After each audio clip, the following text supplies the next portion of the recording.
नमस्कार साथियों, हम आपको थुपसुंग धारगीय लिंग मठ ले चलते हैं जो अरुणाचल प्रदेश के वेस्ट कामेंग जिले के खूबसूरत शहर दिरांग में स्थित है।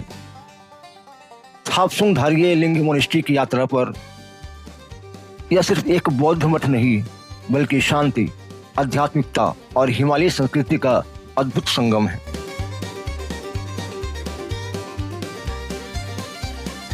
खूबसूरत वादियों के बीच से होते हुए हम धीरे धीरे थुपसुंग धारगीय लिंग मठ की ओर बढ़ रहे हैं। रास्ते का नज़ारा तो आप देख ही रहे हैं, कितना मनमोहक है, आंखों को सुकून देने वाला। अब हम मोनेस्ट्री में दाखिल हो चुके हैं। थुपसुंग धारगीय लिंग का अर्थ है बुद्ध के उपदेशों के फलने फूलने का स्थान। इस नाम का स्वयं 14वें दलाई लामा ने प्रदान किया था। मठ का निर्माण 2007 से 16 के बीच हुआ है और 5 अप्रैल 2017 को दलाई लामा द्वारा इसका विधिवत उद्घाटन किया गया है। यह स्थान तिब्बती बौद्ध धर्म के अध्ययन और साधना का एक प्रमुख केंद्र है। लगभग 9000 फीट की ऊंचाई पर स्थित यह दिरांग घाटी के ऊपर एक पहाड़ी पर बना है। यहाँ से दिखाई देने वाले हरे भरे पहाड़, बादलों से ढकी चोटियाँ और शांत वातावरण किसी स्वर्ग से कम नहीं लगते हैं। पर्यटक इसे अरुणाचल प्रदेश के सबसे खूबसूरत मठों में से एक मानते हैं। जैसा कि दिखाई भी पड़ रहा है, लगता भी है देखने में। मठ की रंग बिरंगी तिब्बती वास्तुकला, विशाल प्रार्थना कक्ष, सुंदर भित्ति चित्र, प्रार्थना चक्र और बुद्ध की भव्य प्रतिमाएं इसकी सुंदरता को और भी बढ़ाती है। हर दीवार पर बनी कलाकृतियां बौद्ध संस्कृति और इतिहास की कहानियां बयां करती हैं। जैसे ही आप इस मठ के परिसर में प्रवेश करते हैं, आपको एक अलग ही शांति का अनुभव होता है। हवा में गूंजते मंत्रोच्चार की ध्वनि, घूमते प्रार्थना चक्र और हिमालय की ठंडी हवाएं मन को सुकून देती हैं। यह स्थान ध्यान और आध्यात्मिक शांति की तलाश करने वालों के लिए आदर्श है। यदि आप फोटोग्राफी के शौकीन हैं, तो यह स्थान आपके लिए किसी जन्नत से कम नहीं। सूर्योदय और सूर्यास्त के समय यहाँ का नजारा बेहद मनमोहक होता है। दिरांग से तवांग जाने वाले अधिकांश यात्री यहाँ रुककर इस अद्भुत मठ का दर्शन करते हैं। जैसा कि दिखलाई पड़ रहा है, थुपसुंग धारगीय लिंग मठ दिरांग घाटी के ऊपर एक पहाड़ी पर स्थित है। दिरांग तवांग जाने वाले मार्ग पर पड़ता है। मठ एक ऊंचे स्थान पर होने के कारण यहाँ से पूरी दिरांग घाटी, पहाड़ों और घुमावदार सड़कों का शानदार दृश्य दिखाई पड़ता है। जब आप मठ की ओर बढ़ते हैं तो रास्ते में रंग बिरंगे प्रार्थना झंडे, देवदार के पेड़ और हिमालयी वातावरण आपका स्वागत करता है। मठ की वास्तुकला कुछ इस तरह बनाया गया है कि लगता है कि छोटा हिमालय इसमें समा गया। विभिन्न प्रजातियों के पौधे यहाँ पर लगाए गए हैं। यहाँ की सुंदरता को 4 चांद लगा देते हैं।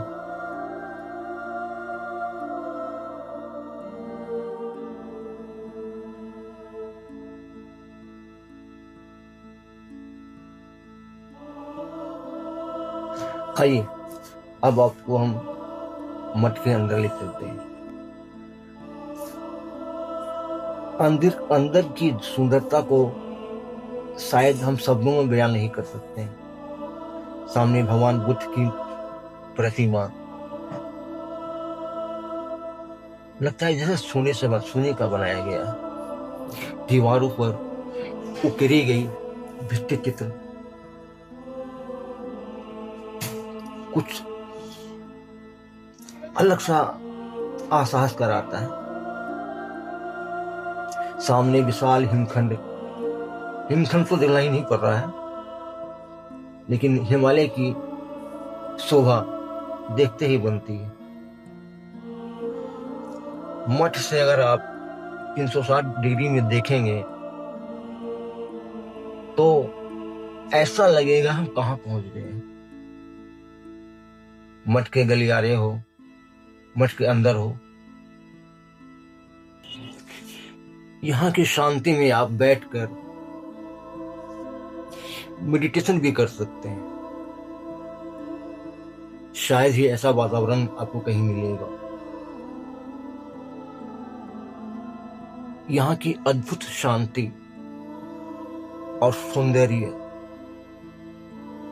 आप अभिभूत हो जाएंगे।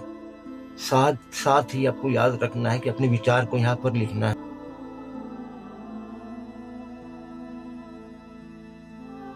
चलिए हम आगे की ओर प्रस्थान करते हैं। अब हम खतरनाक सड़कों से होता हुआ अपनी अगली मंजिल की ओर बढ़ते हैं।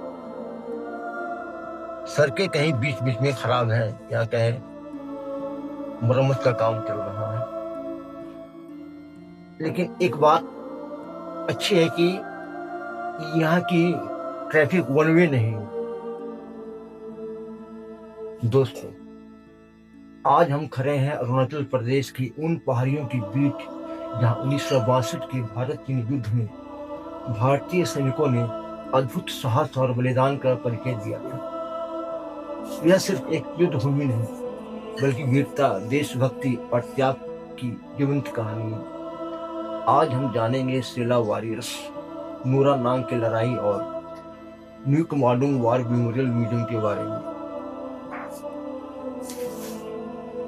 अगर आप फोटोग्राफी के शौकीन हैं तो यहाँ पर फोटोग्राफी कर सकते हैं, वीडियो बना सकते हैं, यहाँ से आप ड्रोन भी उड़ा सकते हैं। यहाँ डिस्क्रिप्शन दिया हुआ है सेला वॉरियर्स के बारे में। ये रहा नक्शा। कौन थी सेला वॉरियर्स, आज जानेंगे।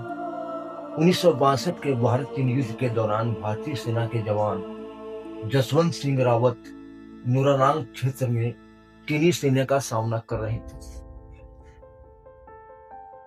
स्थानीय लोक कथाओं के अनुसार दो मोनपा युवतियां सेला और नूरा ने जसवंत सिंह रावत की सहायता की थी। उन्हें भोजन, गोला बारूद और संदेश पहुंचाने में मदद की। इसी कारण वे स्थानीय लोगों के बीच सेला वॉरियर्स के नाम से सम्मानित थी।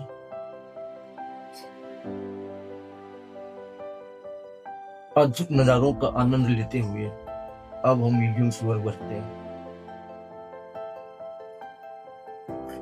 दीवारों पर उकेरी गई वो तिब्बतन शैली में चित्रकारी काफी मनमोहक जान पड़ते हैं।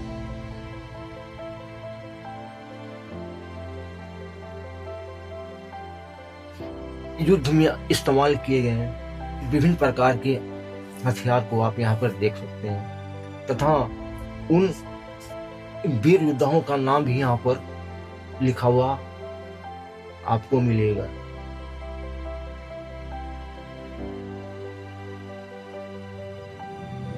यहाँ की संस्कृति की छाप यहाँ की तस्वीरों में आप साफ देख सकते हैं।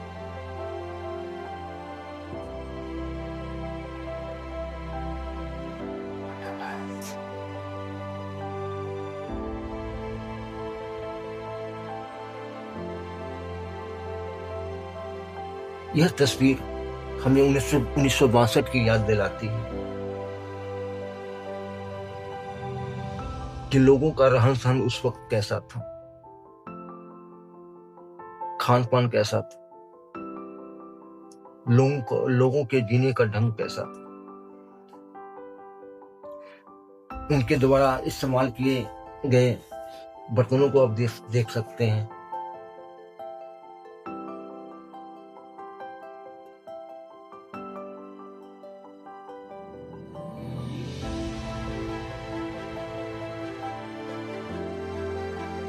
सामने अशोक चक्र है।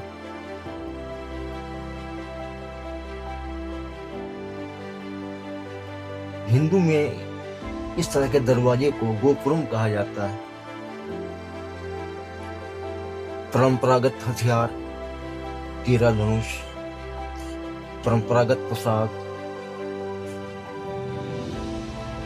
यहाँ के कुछ मूल निवासियों के छवि चित्र आप देख सकते हैं।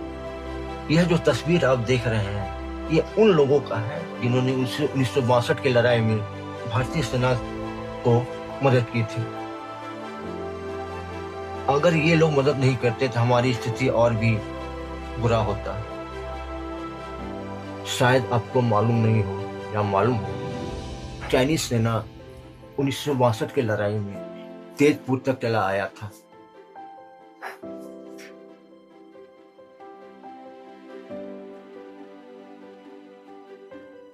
ऐसा नहीं कि हमारी सेना में बहादुरी की कमी थी, हमारे साथ धोखा किया गया था, छल किया गया था चीन के द्वारा। किसी ने सोचा भी नहीं होगा कि अपनी विस्तारवादी नीति का इस्तेमाल भारत के खिलाफ करेगा, लेकिन उसने किया। एक 1962 का भारत था और एक आज का भारत है। आज किसी में इतनी हिम्मत नहीं कि भारत पर अपनी आंख उठा सके।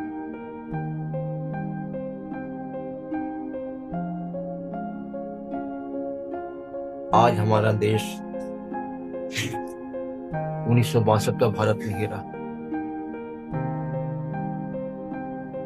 आज हमारा देश सशक्त और समृद्ध बन चुका है।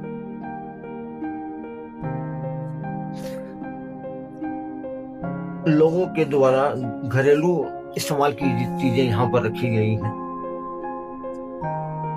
क्या सैनिक लोग कैसे कैसे औजारों या बर्तनों का इस्तेमाल करते थे।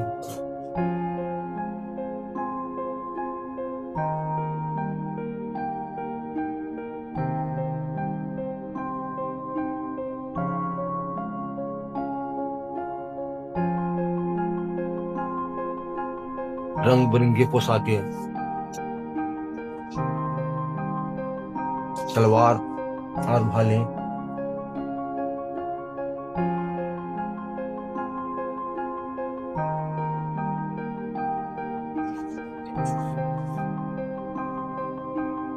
ये उन शहीदों के नाम हैं जो उस युद्ध के दौरान शहीद हो गए थे।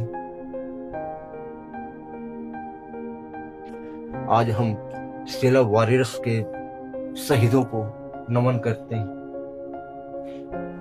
उनकी शहादत कभी बेकार नहीं जाएगी।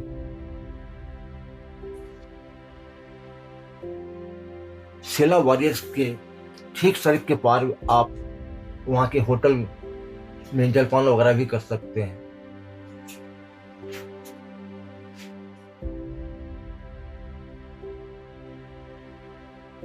यहाँ पर आप आराम से वीडियोग्राफी व फोटोग्राफी कर सकते हैं तथा सेना वॉरियर्स की याद अपने जीवन में बसा सकते हैं।